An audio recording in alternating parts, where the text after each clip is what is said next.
বিশ্বনবী মুহাম্মদুর রাসূলুল্লাহ সাল্লাল্লাহু আলাইহি ওয়াসাল্লাম বললেন, ওয়া কাতলুন নাফসিল্লাতী হারামাল্লাহু ইল্লা বিল হাক্কি। আল্লাহর নবী বলেছেন, ওয়া কাতলুন নাফসিল্লাতী হারামাল্লাহু ইল্লা বিল হাক্কি, যারা অন্যায়ভাবে মানুষকে হত্যা করবে, অন্যায়ভাবে যারা মানুষকে খুন করবে, অন্যায়ভাবে যারা মানুষকে মার্ডার করবে, আল্লাহ রাব্বুল আলামিন রাসূল বলছে আল্লাহ রাব্বুল আলামিন এদের ঈমানকে ধ্বংস করে দেবেন, এদের আমলকে ধ্বংস করে দেবেন, এদের ইহকালীন জীবনকে আল্লাহ ধ্বংস করে দেবেন, এদের পরকালীন জীবনকে আল্লাহ ধ্বংস করে দেবেন। জোরে জোরে বলি নাউজুবিল্লাহ। ও ভাগ্যরীব মগন্ধপুর এলাকার মুসল্লি ভাইরা, ও পর্দার অন্তরালের মা বোনেরা, গভীর মনোযোগ দিয়া শুনবে। আমি যদি এখন এই মুহূর্তে স্টেজে একজন মানুষকে মার্ডার করি, এই মুহূর্তে স্টেজে যদি আমি একজনকে খুন করি, বলেন আমার বিরুদ্ধে গোবিন্দগঞ্জ থানায় আপনারা মামলা দেবেন কি দেবেন না? কথা বলেন না কেন? মামলা দেবেন না? আমার বিরুদ্ধে গোবিন্দগঞ্জ থানায় আপনারা মামলা দেবেন, পুলিশ আসবে, আমারে ধরে দেবেন, জেলখানায় দেবেন, এরপরে আমার হত্যার দায়ে আমার যাবজ্জীবন অথবা ফাঁসি হতে পারে। কথা বলেন ঠিক কিনা? ও মগন্ধপুরের মায়েরা, ও ভাগ্যরীব এলাকার মুসল্লি ভাইরা, গভীর মনোযোগ দিয়া শুনেন। আমি আব্দুল ওয়াজেদ আনসারী বলছি, এখানে যতগুলো সোনার মুখের মানুষগুলো দেখা যায় রে ভাই, এই মানুষগুলোর মধ্যে আমরা অনেকই আসামি এখানে বসে আছি। আপনারা এখন বলতে পারেন, হুজুর আপনি আমাকে আসামি বললেন, মানে কারণ কি? আমি আসামি হলাম, পর্দার অন্তরালে আমার মা বসে আছে, আপনি আমার মাকেও আসামি বললেন, পর্দার অন্তরালে আমার বোন বসে আছে, আপনি আমার বোনকেও আসামি বলছেন, পর্দার অন্তরালে আমার কলিজার টুকরা স্ত্রী বসে আছেন, আপনি তাকেও আসামি বলছেন। হুজুর আমাকে আসামি বলছেন, আমার সকল পরিবারের সদস্যদেরকে আপনি আসামি বলছেন, তাহলে আব্দুল ওয়াজেদ আনসারী হুজুর বলেন, আমরা কি চুরি করার আসামি? আমরা কি জিনা করার আসামি? আমরা কি ছিনতাই করার আসামি কিনা? আপনি আমাকে বলেন। তখন যখন আপনি আমাকে এই কথা প্রশ্ন করবেন ভাই, আমি তখন বলবো, দরদি ভাইরা, ও পর্দার অন্তরালের মা বোনেরা, আপনারা চুরির আসামি না, আপনারা ছিনতাইয়ের আসামি না, আপনারা হলেন মার্ডার কেসের আসামি। অনেক মানুষ এখানে বসে আছেন, অনেক মহিলা পর্দার অন্তরালে বসে আছেন, যারা গোপনে গোপনে মানুষকে খুন করেছেন। কথা বলেন ঠিক না? এবার আমাকে বলতে পারেন, হুজুর আপনি আমাকে চোরের আসামি বলতেন, মেনে নিতাম, আপনি আমাকে ছিনতাইয়ের আসামি বলতেন, মেনে নিতাম, কিন্তু আপনি আমাকে সরাসরি মার্ডার কেসের আসামি বলছেন, মানে কি? আপনি আমাকে কোথায় খুন করতে দেখেছেন যে আমি মার্ডার করেছি? ও ভাইজান আমার সাথে আপনি তর্ক করতে আসিয়েন না। আপনি বাড়িতে যান, বাড়িতে যাওয়ার পরে এইরকম কোরআনুল কারীম আপনি হাতে নেবেন। আপনি কোরআনুল কারীম হাতে নেওয়ার পরে 17 নম্বর সূরা খুলবেন, সূরাতুল বানি ইসরাঈল। কি সূরা? সূরা বানি ইসরাঈল খুলবেন। এরপরে আপনি সূরা বানি ইসরাঈলের 31 নম্বর আয়াতটা খুলবেন। আল্লাহ রাব্বুল আলামিন বলেন, লা তাকুতুলু আওলাদাকুম খাশিয়াতা ইমলাকিন নাহানু নারযুকুহুম ওয়া ইয়্যাকুম ইন্না কাতলাহুম কানা খিতাওয়ান কাবীরা।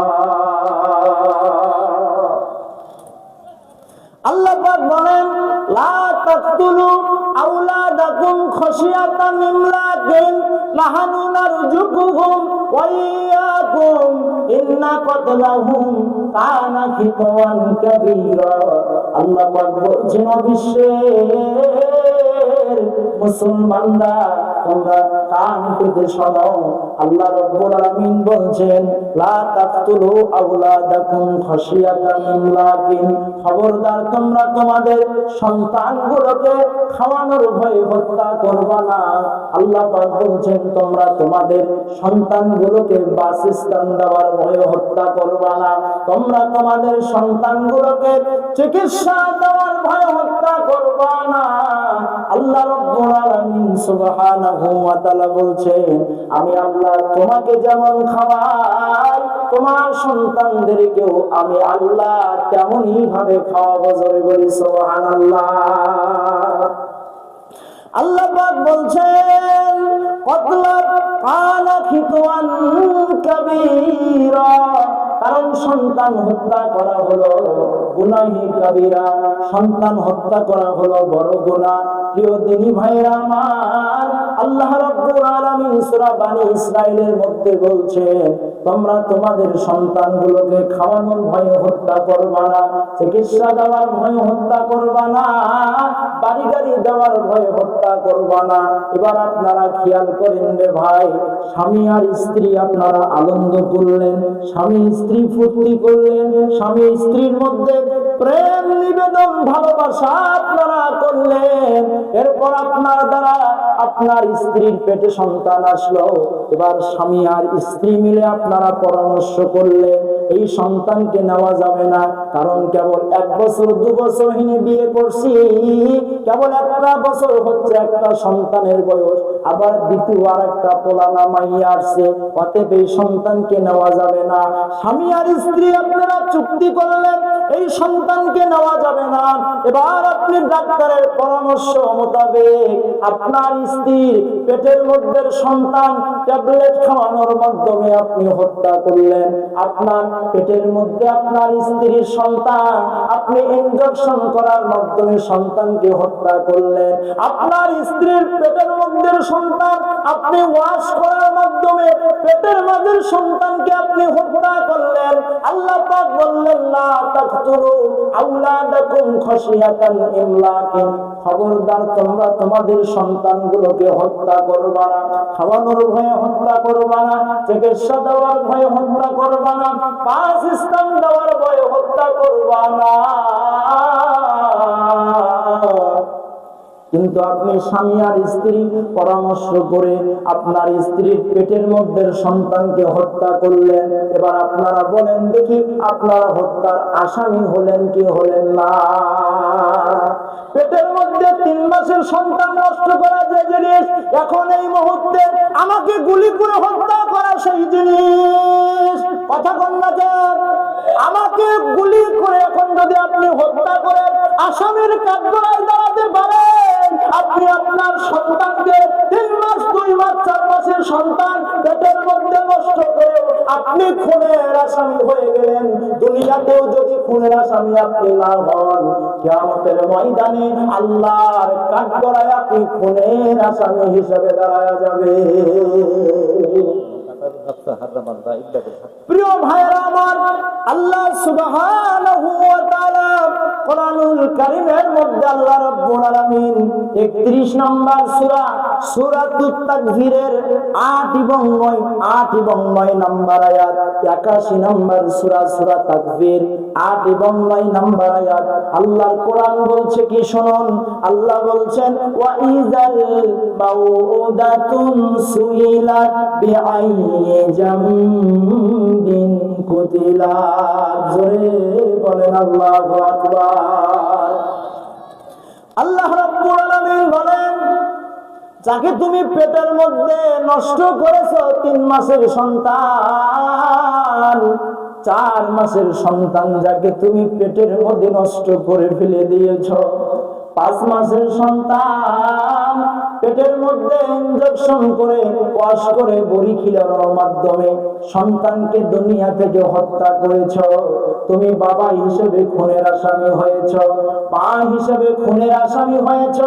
আল্লাহ বলেন ওয়াইদাল মাউউদাতুন সুইলাত,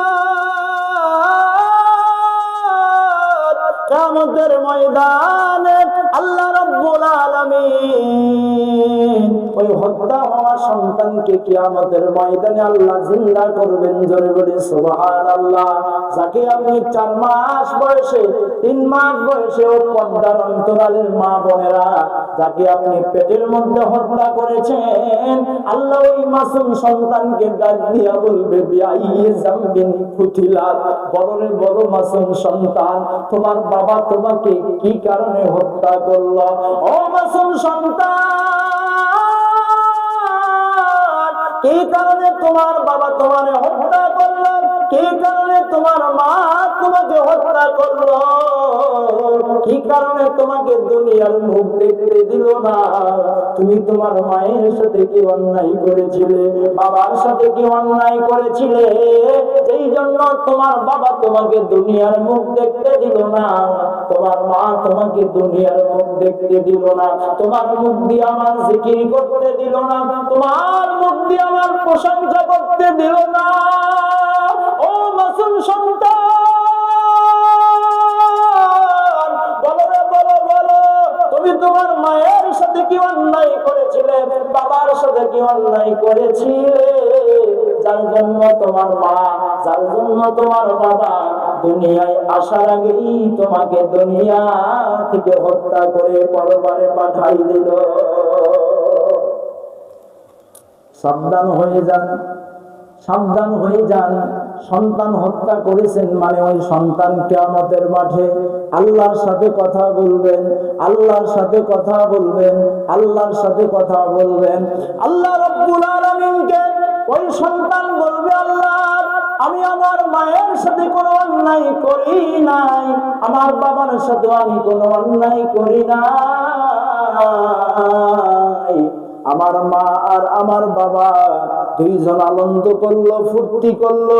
আমি আমার বাবার কাছ থেকে মায়ের গর্ভের ভিতরে আমি যখন আসলাম, 2 মাস 1 মাস 3 মাস যখন আমার বয়স হলো 4 মাস, তখন আমার মা বাবা কাটি দিয়া পরীক্ষা করলো যে আমার মা গর্ভবতী হয়েছে। এর আগে তো আমার একটা ভাই বোন আছে, 1 বছর 2 বছরে আমার মা আর বাবা দুইজনে পরামর্শ করলো, ও বিবি এই সন্তান যদি হয় এই বড় সন্তানের অবস্থা কি হবে? ওটারে তুমি টানবে না, এটারে টানবে। সুতরাং যে আছে ওই থাক, যে এখন আসতেছে ওরে দুনিয়া থেকে শেষ করে দেই, দুনিয়া থেকে বিদায় করে দেই, বালা মুসিবত সব দূর হয়ে যাবে। কথা কন্যা যে ভাই, আল্লাহ রাব্বুল আলামিন সুবহানাহু ওয়া তাআলা বলেন, ওই সন্তান তখন বলবে, আল্লাহ আমি আমার মায়ের সাথে কোনো অন্যায় করি নাই, বাবার সাথে কোনো অন্যায় করি নাই।